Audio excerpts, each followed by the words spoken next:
morning, everyone. Really excited as every year to see all of you at the seL4 Summit and see new faces as well. So welcome to everyone who's just joined for the first time. It's always a pleasure. I've been in the seL4 journey for quite some time, but for people who don't know me, I've nowadays spend my time between leading the Proofcraft company that I co-created with Rafał Kolański and Gowen, which you've heard from yesterday, and leading the seL4 Foundation, which is what I'm going to update you about now. So this is my usual annual update of what has been happening at the seL4 Foundation since the last summit. I'll try to be a bit quick on the usual updates because I'm also going to share some strategic changes that's going to happen at the seL4 Foundation as well. If I do use up all the time and no time for questions, I'll be there for lunch or the rest of the summit, so feel free to ask me then. All right, so. Okay, so the seL4 Foundation, we're here to support the entire community and make the contributors, but also the technology continue to grow and continue to be supported and deployed. So this is done through mainly two bodies, the Technical Steering Committee on one side and the board on the other side. So I'll give you quick updates on what has been happening on both fronts. On the Technical Steering Committee, we had a number of highlights. One of them was mentioned by Gowen yesterday on the verification side of things with more automated verified platforms. So you've heard all about it yesterday. The second thing I would like to highlight is, continuing from last year, which I already highlighted, is the contributions from the technical community that we have here. In particular, I want to highlight the contribution from Inden, which has been a part of the foundation for 2 years now, helping both at specific development, but also helping on all of you guys, the mailing list, the technical steering committee with pull requests and things like that. So if you're benefiting from all the cool work that Inden is doing, go around and tell thank you here. The other one I want to highlight is Nick, co-chair from this year and last year as well, who you've heard from the last summit, who added Rust support on top of seL4. And more recently, he's been passionate about the binary verification because nothing seems to stop Nick from being passionate about something, which is great for us. And you'll hear more about it tomorrow.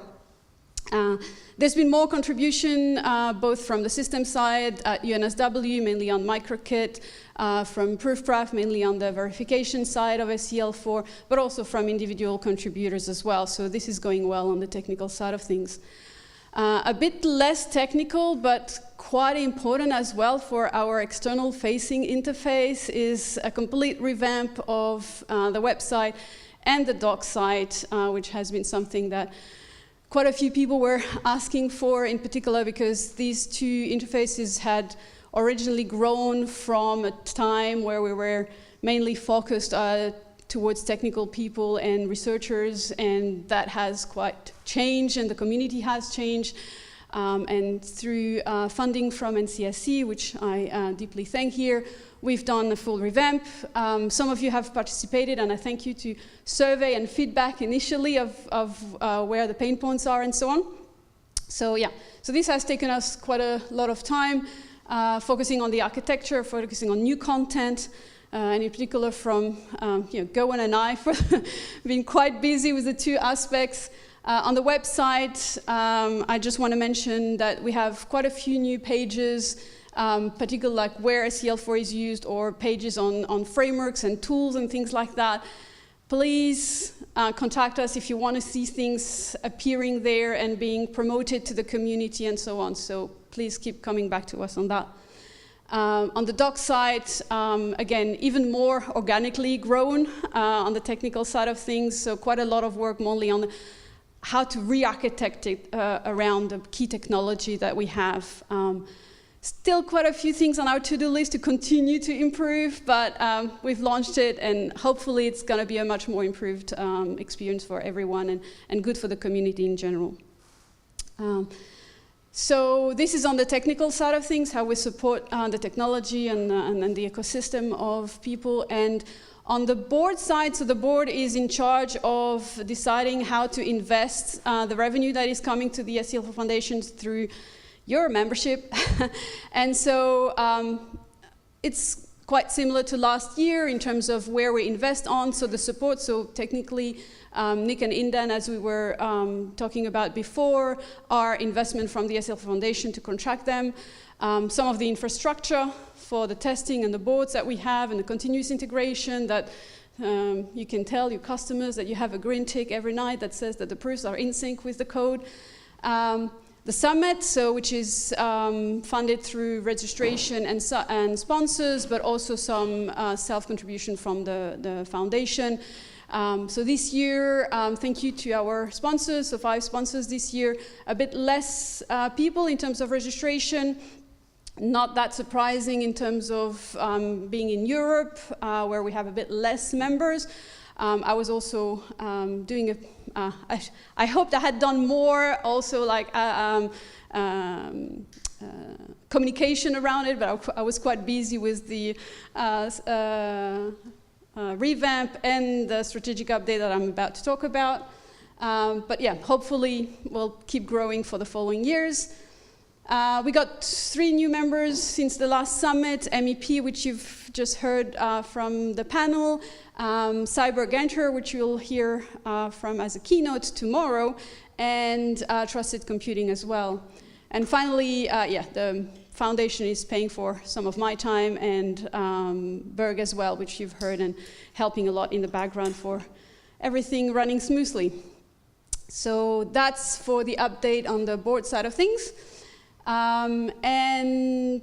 Lastly, this is my usual slide about the fact that, yes, one of the key benefits of a seL4 is that it's free to use. It doesn't mean that it's free to continue to exist and being deployed. So part of that is join as a member. This should be part like, yes, we don't have a license, but the membership should be, I don't know, part of your financial planning when you, as much as possible, do grants or, you know, put it in your customer costs or whatever. So anyway, if you're not a member, you know, please join. This is how you ensure that a seL4 continues to be supported and existing. Okay, so now in terms of strategic change that I want to mention, quite a few people here are in the room who are members, are aware of it, but now we're basically announcing it publicly. A seL4 Foundation has been established 5 years ago under the umbrella of the Linux Foundation, which was very helpful at the time in terms of setting up all the processes and infrastructure. And for the last couple of years, it was a little bit harder for reasons that I'll explain in a second to be able to continue to grow under the Linux Foundation. So we have decided to transition from being under the Linux Foundation to become an own entity. And so we are in the process of being established in Switzerland as an association, a Verein, and this is similar to RISC-V Foundation. So for the main reason is that the main pain point that we have recently is the obligation when you're a project under the Linux Foundation that any of your members are members of the Linux Foundation. And because we have little overlap between the two communities, most of our members would not be LF members if it was not just to join the seL4 Foundation, which means that it's a pure cost for them. And so that has been brought up quite a few times in our conversations and has started to quite hinder outreach and retention. And so for the growth of the seL4 Foundation, we thought it was time to become our own entity. So that's for the main reason. So this is going on at the moment. In terms of the aim, what won't change, we'll have the same purpose, we'll have the same internal structure with a clear separation of the funding side and the technical side. One of the positive things for me, at least, in our discussion with LF, which has been very constructive in that discussion, transition, is that we will be able to continue using LF event team to organize the summit, which is great for us because it's been going on really well in the last few years in organizing. So we'll just use it from the outside as a provider. And the main changes that, well, you guys will have new paperwork to sign, but the spirit of the letter will be the same, and it will help as much as we can explain to you guys the differences and so on. So the key difference is the second one. So there's no requirement to be an LF member anymore, and we will also don't have the administration fee of 9%. Of course, that will mean that we'll have other costs, because everything that they cover in terms of accounting and financing and so on, we'll have to do it ourselves. But our main issue was the requirement to be LF members. We do know that some of our members, a couple of them will remain LF members because they were before, so that will not be that much of a change. And please talk to us. We want to have that transition as smooth as possible. We have an update fee structure in the sense that right now most of our members have to pay, well, all our members have to pay the LF fee and the seL4 foundation fee. So we'll update them. They will be in Swiss francs. And the new thing is that we have a new tier as well, because now we can create whatever we want. We're more in control of the structure for specifically very small companies. And hopefully that's going to help some of the smallest company that wanted to join, but that was too much of a hurdle to have not only the 3K to pay to the foundation, but also the Linux Foundation lowest level. If there's any question about that, feel free to talk to us, especially the existing members. We want to make sure that you're on board. We know that, so this is the AIM timeline. We are finalizing everything right now. We hope at the latest November to have everything created and paperwork ready and everything, with the idea that all existing members would transition, so would stop being LF members and the old foundation members, and we rejoin the new entity. And hopefully during that process attract as well any members that are not currently members into the new entity. So I have stopped a little bit doing outreach activity for the last 6-12 months because I knew that it would be better to just wait for the new entity to exist. But help us in terms of your own customers and your own stakeholders to help us get more people as members inside the foundation. I know that will mean that you'll have conversations with your hierarchy to sign new things and so on. We thank you for your support. I'm positive, I'm confident it's a really positive move for the seL4 Foundation. Thank you in advance for your help in making that transition as smooth as possible. But if you have any question, please let us know. We're here for making that as smooth as possible.